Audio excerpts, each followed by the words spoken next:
નામ વેલજીભાઈ આશાભાઈ છે, રહેવાસી રામદેવનગર। આજ તારીખ 22/6/2026 ના રોજ નખત્રાણા પોલીસ લાઇન પ્રાથમિક શાળામાં આજે તાળાબંધી આંદોલન કરવામાં આવ્યું હતું। તેમાં વાલીઓની માંગ હતી છેલ્લા 2.5 વર્ષ થયા, કારણ કે એક તો રૂમના અભાવ હતા, પાળી પદ્ધતિમાં આવી ગયા હતા। આજની તારીખમાં રૂમની સમસ્યા છે, વરસાદના કારણે પાણી ફૂલ ભરાય છે એની સમસ્યા છે, બાથરૂમ આટલા 200 થી વધારે સંખ્યામાં બાળકો છે એમાં એક જ બાથરૂમ છે એની પણ સમસ્યા છે। ને એની વિશેષ સમસ્યા સ્ટાફ નથી, સ્ટાફ ઓછો છે, કારણ કે આટલા સંખ્યા છે છતાં પણ શિક્ષક 3 જ છે ને એમાં સરકારશ્રીની જે ગાઈડલાઈન છે એ પ્રમાણે વસ્તી ગણતરીમાં રોકાયેલા હોય અથવા બેન છે એક પ્રિન્સિપલ જે છાયાબેન કરીને છે એ ઓફિસનું કામ સંભાળે તો બાળકનું જે શિક્ષણ છે એ કથળાય છે। 5મી 6ઠ ધોરણ ભણે છે એને 100 સુધી પાળાય નથી આવડતા, કારણ કે એટલી નબળાશ આવી ગઈ છે। ને છેલ્લા 2.5 વર્ષથી આ લડત કરીએ છીએ। તાલુકામાં પણ અમે ઘણી વખત રજૂઆત લેખિતમાં કરી છે, જિલ્લામાં પણ રજૂઆત કરી છે, જે સંસ્થા સાથે શિક્ષણ સંસ્થા સાથે અધિકારી જોડાયેલા છે।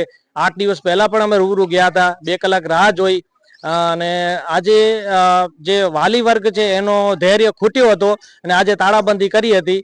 એને કાં તો અમે સર્ટી કાઢી આપો, કારણ કે આ બાળકો અહીંયા ધૂળમાં બેસે છે, આ રૂમ એટલા જર્જરિત છે, એમાં ક્યારે અકસ્માત થાય એનું કાંઈ નક્કી નહીં। એની પણ અમે રૂબરૂ મીડિયાવાળાને પણ બોલાવીને એને કીધું કે ભાઈ આ નિરીક્ષણ કરી શકો છો, બરોબર ને।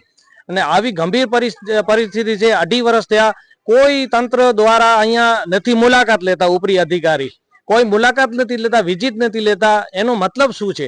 એને એટલો ટાઈમ નથી મળતો, એટલું બધું કેટલો કામ એને છે, બરોબર। તો અમારી માંગ એ છે કે આ શાળામાં સ્ટાફ પૂરો કરવામાં આવે અને રૂમ છે એ પદ્ધતિસર નવા બને, બસ અમારી વાલીઓની એ માંગ છે। અને ખાસ કરીને ગિનાખોરી કરવામાં આવે છે, અમે સીધો આરોપ કહીએ, કારણ કે અનુસૂચિત જાતિના 80% બાળકો અહીંયા અભ્યાસ કરે છે અને 2.5 વર્ષ થયા અને ઉપરી અધિકારીઓને ફોન દ્વારા જે ચર્ચા થાય તો એ લોકો એમ કહેતા ભાઈ કુવામાં નથી તો અવાડામાં કેમ આવશે, કે ભાઈ એનો મતલબ શું થયો? કુવામાં નથી તો અવાડામાં કેમ આવે, એનો મતલબ શું થયો? વિચાર કરો તો ક્યાંક ને ક્યાંક અનુસૂચિત જાતિને અન્યાય થાય છે અને બાળકો સાથે ખિલવાડ થાય છે।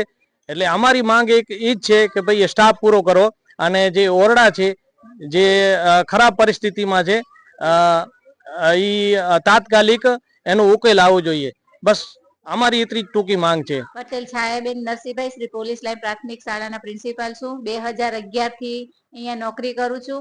આજે હું સવારના 7:20 સ્કૂલમાં આવી ત્યારે વાલીઓએ તાળાબંધી કરી નાખી, તો મેં એને પૂછ્યું કેમ તાળાબંધી કરી, તો વાલીઓએ કીધું કે કાલે અમને જગ્યા કેમ ન બતાવી, અમારી સ્કૂલની જગ્યા બતાવી કેમ નહીં। તો મેં કહ્યું એ મારો પ્રશ્ન નથી, જગ્યા ન બતાવી ઉપર અધિકારીઓનો પ્રશ્ન છે। એટલે વાલીઓ રોષે ભણાવવાના તાળા બંધ કરી નાખ્યા।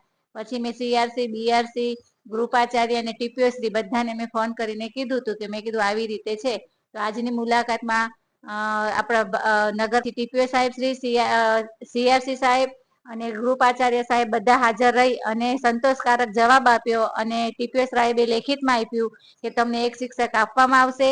ને ડાયાભાઈ સેંઘાણીએ કીધું કે હું તમને ધારાસભ્યની ગ્રાન્ટમાંથી 2 રૂમ, બાથરૂમ અને તમને અહીંયા તાત્કાલિક બાળકોને શેડ બનાવી આપું એવો સંતોષકારક જવાબ આપ્યો। એટલે વાલીઓ રાજી થઈ અને આ તાળાબંધી એમને ખોલી અને અમને અંદર પ્રવેશ આપવામાં આવ્યો।